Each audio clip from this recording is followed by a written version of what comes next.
मेरा जो ये जर्नी है वो 2011 में शुरू हुआ जब मैं MSc sports sciences and physical education कर रहा था। मैं फ़िज़िकली काफ़ी फ़िट था और मुख्तलिफ़ स्पोर्ट्स में जो है वो पार्टिसिपेट कर रहा था। एज़ ए बॉडी बिल्डर के तौर पे भी अपना करियर का आगाज़ कर रहा था। इसमें मैंने मुख्तलिफ़ सर्टिफिकेशंस हासिल की हैं। MSc sports sciences and physical education है। इसके अलावा पर्सनल ट्रेनिंग की सर्टिफिकेशन है जिसमें लेवल 3 सर्टिफाइड हूँ मैं ये चाहता हूँ कि लोगों को अवेयरनेस आए। आपने जो है वो डाइट को, न्यूट्रिशन को और एक्सरसाइजेज़ को किस तरह से परफॉर्म करना है, किस तरह से लेके चलना है और ये चीज़ें क्या होती हैं। इस हवाले से मैं एक वेबसाइट के ऊपर काम कर रहा हूँ जिसमें हर किस्म की information, balanced diet, exercise plans, individualised customised plans होंगे। अवेयरनेस होगी मुख्तलिफ डाइट्स के बारे में कि आप किस तरह से आप अपनी डाइट को इंक्लूड कर सकते हैं या उसमें चेंजिंग कर सकते हैं।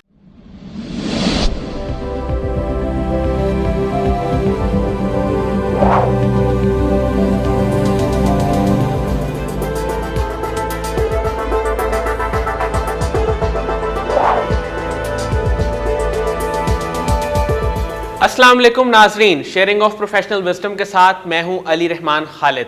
नाजरीन, आज जो मेहमान हमारे साथ मौजूद हैं वो एक फ़िटनेस ट्रेनर हैं और न्यूट्रिशनिस्ट भी हैं। हम इनसे जानेंगे कि एक आम बंदा अपनी ज़िंदगी में कौन कौन सी एक्सरसाइजेस को ऐड कर सकता है और अपनी बेली फैट को कैसे रिड्यूस किया जा सकता है।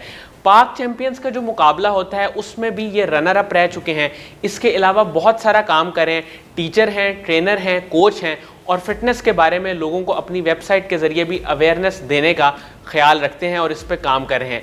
आइए इनसे मुलाकात करते हैं और जानते हैं। बहुत बहुत शुक्रिया मोहम्मद इरफान अशरफ साहब आपकी तशरीफ़ आवरी का। सर, सबसे पहले तो मुझे ये बताएं कि ये फ़िटनेस और फिटनेस ट्रेनिंग की तरफ आपका इंटरेस्ट कब डेवलप हुआ और इस फील्ड में आप कैसे आए? बहुत शुक्रिया, आपने मुझे इस प्लेटफार्म पर बुलाया। कासिम अली शाह फाउंडेशन का मैं शुक्रिया अदा करना चाहता हूँ कि एक यूनिक पर्सपेक्टिव के ऊपर मुझे बोलने का मौका दिया गया। मेरा जो ये जर्नी है वो 2011 में शुरू हुआ जब मैं MSc sports sciences and physical education कर रहा था।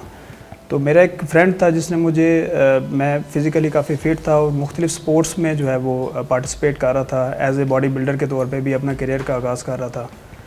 तो मेरे दोस्त ने मुझे जिम में इंट्रोड्यूस करवाया और मेरा जो लर्निंग का प्रोसेस है और ट्रेनिंग करवाने का और जो चीज़ें मैंने स्टडी कर रहा था उसको इम्प्लीमेंट करने का जो प्रोसेस है वहाँ से शुरू हुआ। और इसमें मैंने मुख्तलिफ़ सर्टिफिकेशंस हासिल की हैं। MSc sports sciences and physical education है। इसके अलावा पर्सनल ट्रेनिंग की सर्टिफिकेशन है जिसमें लेवल 3 सर्टिफाइड हूँ मैं। और इसके अलावा ऑप्टिमम न्यूट्रिशन से मैं एज ए डाइट प्लान बनाना, उसकी मैंने सर्टिफिकेशन ली हुई है। सर, मुझे ये बताइएगा कि आपकी फ़िलॉसफी क्या है, आप चाहते क्या हैं, किस तरह से लोगों में डाइट की, न्यूट्रिशन की अवेयरनेस को अच्छे तरीके से क्रिएट किया जा सकता है? असल में जी जो फ़िलॉसफी है कि मैं इसको समझता हूँ कि ये एक कार खैर है जी। कार खैर से मुराद इसलिए मैंने इसका वर्ड यूज़ किया है कि अगर आप ख़ुद फ़िट हैं। मैं शुरू से फ़िटनेस का बड़ा दिलदादा हूँ और मैंने मुख्तलिफ़ स्पोर्ट्स में, मुख्तलिफ़ कॉम्पिटिशन्स में हिस्सा भी लिया है। मैं ये चाहता हूँ कि लोगों को अवेयरनेस आए कि आपने जो है वो डाइट को, न्यूट्रिशन को और एक्सरसाइजेज़ को किस तरह से परफॉर्म करना है, किस तरह से लेके चलना है और ये चीज़ें क्या होती हैं, इनकी बेसिक साइंस क्या होती है। इस हवाले से मैं एक वेबसाइट के ऊपर काम कर रहा हूँ जो कि जिसमें हर किस्म की information, balanced diet, exercise plans, individualised customised plans होंगे। तो और अवेयरनेस होगी मुख्तलिफ डाइट्स के बारे में कि आप किस तरह से आप अपनी डाइट को इंक्लूड कर सकते हैं या उसमें चेंजिंग कर सकते हैं। सर, हमारे यहाँ ये प्रैक्टिस बड़ी कॉमन है कि लोग एक्सरसाइज करते हैं लेकिन उसके साथ साथ अपनी डाइट का ख्याल नहीं रखते। उनको ये नहीं पता कि हमने कौन सी चीज़ कब खानी है और कितनी खानी है। इस हवाले से आप क्या कहेंगे? असल में जो न्यूट्रिशन और एक्सरसाइज या फिटनेस हम इसको कह लें कि ये गोज़ इन हैंड। तो इसमें ये होता है कि जैसा इंसान खाता है वो वैसा दिखता है। ठीक है। अगर आप सिर्फ डाइट ले रहे हैं और आप कोशिश कर रहे हैं कि मैं विदाउट एक्सरसाइज अपना वेट रिड्यूस करूं, तो वो कभी भी आपका जो है ना वेट रिड्यूस नहीं होगा। इवन अगर आप बिल्कुल कैलोरीज डेफिसिट में चले जाते हैं, आप अपना वेट तो रिड्यूस कर लेंगे लेकिन आपका ओवरऑल जो बॉडी स्ट्रक्चर है वो इम्प्रूव नहीं होगा। आप वीक हो जाएंगे, आपका इम्यून सिस्टम वीक हो जाएगा, आपको मुख्तलिफ़ बीमारियाँ लगना शुरू हो जाएंगी। लोग आपसे कहेंगे कि भाई आप बीमार हैं, ज़्यादातर हमारे लोग ऐसे ही होता है। इसके अलावा जो है आप कोशिश ये करनी चाहिए कि डाइट बैलेंस करें सबसे पहले, फिर उसके बाद अपनी जो कैलोरीज़ इन हैं एंड कैलोरीज़ आउट हैं उसके मुताबिक जो है वो अपना डाइट प्लान सेट करें। और इसके लिए ज़रूरी होता है कि आप जो है वो किसी प्रोफेशनल के साथ रब्ता करें ताकि वो आपको एक जो है वो एक वेव में लेके चले, एक स्टेप बाय स्टेप आपको गाइडलाइंस दे और उसके मुताबिक आपका कोई कस्टमाइज प्लान, कोई कस्टमाइज डाइट प्लान आपको बना के दे, एक्सरसाइज और न्यूट्रिशन को साथ साथ लेके चले। सर, आम लोग जो ऑफिस में काम करते हैं, जो प्रोफेशनली इस फील्ड में नहीं है, ट्रेनिंग की, फिटनेस की फील्ड में नहीं है, उनके लिए दिन में कम से कम कितना वर्कआउट और कौन सा वर्कआउट ज़रूरी है? अमूमन जो है लोग जो ऑफिस में काम करते हैं वो ये समझते हैं कि हम घर से आते हैं और सीढ़ियाँ चढ़ के जाते हैं और जो है वो बैठ जाते हैं ऑफिस में और ये हमारी जो है ना वो फ़िज़िकल एक्टिविटी हो गई है। हालांकि ऐसे नहीं होता। इसी तरह से घरेलू ख़वातीन जो हैं वो भी यही कंसिडर करती हैं कि हम जो घर में हाउस होल्ड वर्क्स परफॉर्म करते हैं, जैसे बर्तन धोना है, कपड़े धोना है या सफाई सुथराई है, तो वो इस चीज़ को अपनी फ़िज़िकल एक्टिविटी समझती है। हालांकि ऐसे बिल्कुल नहीं है, ये कंसेप्ट बिल्कुल गलत है। जब तक आपका हार्ट रेट लेवल आपका हार्ट रेट लेवल इतना एलिवेट ना हो जाए कि आपको अनकंफर्टेबल फील हो। अनकंफर्टेबल से ये मुराद नहीं है कि ब्लड प्रेशर में भी आपका हार्ट रेट लेवल जो है ना वो ऊपर जाता है। तो जो एक्टिविटी आप परफॉर्म कर रहे हैं उसकी वजह से आपका हार्ट रेट लेवल जो है वो 120 बीट्स पर मिनट से ऊपर रहना चाहिए, तो फिर आपको उसके बेनिफिट्स आपको मिलना शुरू होते हैं। लेकिन उसके लिए भी जो है वो एक टाइम दरकार होता है कि कम से कम 20 से 25 मिनट की एक्टिविटी लाजमी दरकार होती है। वो बेशक आप वॉक कर लें, साइकिलिंग कर लें, आपने सीढ़ियाँ चढ़ी हैं तो कम से कम 15-20 मिनट वहाँ पर लगाएं, आप उसको इस्तेमाल करें। अगर आपके पास टाइम नहीं है तो आप अपनी सेहत के लिए आपको टाइम मैनेज करना चाहिए, क्योंकि जब तक आप अपने आप को चेंज नहीं करेंगे, जान है तो जहान है। बिल्कुल है। अगर आप हेल्दी होंगे, फिट होंगे तो आप काम भी उतना अच्छा कर पाएंगे। सर, हम अपने बेली फैट को किस तरह से रिड्यूस कर सकते हैं? जो सबसे कॉमन क्वेश्चन है वो यही होता है कि हम अपनी जो है ना वो फैट परसेंटेज कम करना चाहते हैं, वेट कम करना चाहते हैं। इन दोनों में डिफरेंस होता है। फैट और वेट ये दोनों अलग-अलग चीज़ें हैं। अगर वेट होता है आप ओवरऑल बॉडी में से आपका मसल मास, आपकी बोन्स, आपका ओवरऑल जो वाटर लेवल है वो नीचे आ जाता है। जबकि फ़ैट को कम करना जो है वो एक डिफरेंट साइंस भी है और डिफरेंट इसके साथ डाइट्स भी चलती हैं। तो फैट परसेंटेज कम करने से ये होता है कि आपकी ओवरऑल लुक बेहतर हो जाती है। आपका वेट तो नहीं गिरता लेकिन आपके इंचेस में फ़र्क आना शुरू हो जाता है। उसके लिए जो डाइट में मैं जो सजेस्ट करता हूँ लोगों को, उसमें कि डेली आप 3 मील्स लाजमी लें। ठीक है। 3 मील्स, और उसके साथ 3 मील्स का मतलब ये है कि आपने सुबह नाश्ता किया है, नाश्ते और लंच के दरमियान में आपने कोई स्नैक नहीं लेना। वो एक विंडो है, फास्टिंग विंडो।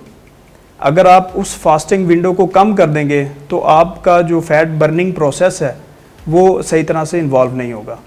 तो इसलिए जो है ना वो रिकमेंडेड यही होता है कि आप 3 मील्स या आप इंटरमिटेंट फास्टिंग पे आ जाएं, उसको जो है ना वो 2 मील्स पे रखें। ये ज़्यादा आइडियलाइज सिचुएशन होती है फैट परसेंटेज को कम करने की। इसके अलावा आप जो है वो अपनी प्रोटीन जो है वो थोड़ी सी फैटी रखें। जो प्रोटीन आपने इंटेक करनी है वो उसमें थोड़े फैट्स होने चाहिए। वो इसलिए होने चाहिए, फैट्स भी हेल्दी होने चाहिए।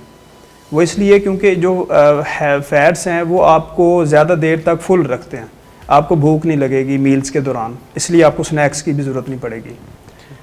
फिर उसके बाद ये है कि आप अपने कुछ मिनरल्स जो है ना वो ऐड करें, जैसे कि पोटाशियम है। उसके बाद आप अपनी डाइट में बी कम्प्लेक्स वाइटामिनस हैं, एप्पल साइडर विनेगर है, जिंजर है। उसके बाद जो आम घरों में इस्तेमाल होते हैं सिनामोन, जिसको हम दारचीनी भी कहते हैं, बिल्कुल उसका कहवा बना के पी सकते हैं। तो ये चीज़ें इसको जो है ना वो मैनेज करते हैं। इसके साथ साथ अगर मैं एक्सरसाइज के हवाले से बात करूँ तो एक्सरसाइज जो है इसमें आप हाई इंटेंसिटी इंटरवल ट्रेनिंग को अपनी रूटीन में ऐड करें। ये एक अलग एक ब्रॉड टर्म है, इसको अगर दोबारा मुझे मौका मिला तो इंशाल्लाह मैं आपको इसके बारे में भी गाइड करूंगा कि भी हाई इंटेंसिटी इंटरवल ट्रेनिंग को किस किस तरह से मैनिपुलेट किया जा सकता है या कौन से इसके मोड्स होते हैं जिसमें हम इसको परफॉर्म कर सकते हैं। सर इसमें से कोई एक या दो एक्सरसाइजेस के बारे में थोड़ा सा बता दें। हम जो है ना वो वॉक, रनिंग और जॉगिंग का जो है ना इसको हम सिंपलीफाई इसको कर लेते हैं। ठीक हो गया। अगर आप नॉर्मल 20 मिनट वॉक कर रहे हैं, ब्रिस्क वॉक कर रहे हैं, एक वॉक वो होती है जो अनारकली वाली वॉक होती है, वो वॉक नहीं होती, ठीक है। वो एक नॉर्मल पेस होता है। आपने वो वॉक करनी है कि वो आप इतनी स्पीड होनी चाहिए कि आप नियर टू जॉग हों, नियर टू रन हो, यानी कि इतनी स्पीड होनी चाहिए आपकी। तो इसके लिए इंटरवल ट्रेनिंग के कैसे इसको इनकॉर्पोरेट करेंगे कि आपने एक 2 मिनट का जॉगिंग सेशन करना है, 1 मिनट का करना है या 30 सेकंड्स का करना है, ये आपके फिटनेस लेवल के ऊपर है। ठीक है। वो फिटनेस लेवल आपकी असेसमेंट के बाद ही पता चलता है कि भाई आप कितनी एक्टिविटी परफॉर्म कर सकते हैं। ठीक है। तो 30 सेकंड्स आप जॉगिंग करें, फिर 1-2 मिनट आप वॉक करें, फिर 30 सेकंड्स जॉगिंग करें, फिर वॉक करें।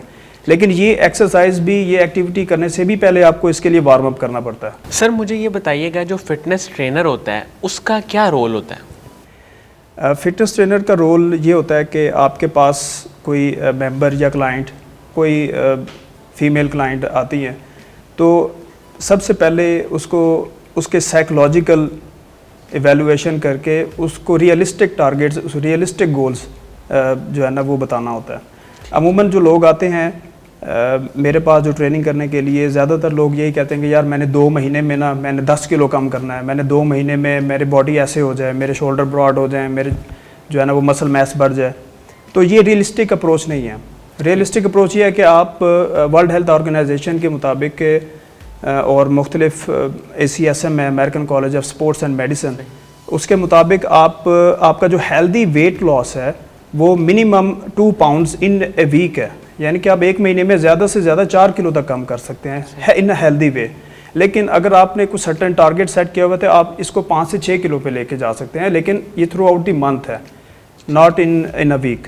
पर्सनल ट्रेनर एक तो रियलिस्टिक गोल्स जैसे मैंने आपको बताया कि वो उसको फॉलो करता है, उसके बाद कस्टमाइज्ड इंडिविजुअलाइज्ड प्लान होता है, एक्सरसाइज वर्कआउट प्लान होता है, फिर उसके बाद उसका कस्टमाइज्ड डाइट प्लान होता है उसकी ईटिंग हैबिट्स के मुताबिक, कि उसमें पहले चेक किया जाता है कि भाई आइदर वो उसको किसी चीज़ की कोई डॉक्टर ने मना तो नहीं किया हुआ, कोई डिजीज़ तो नहीं है।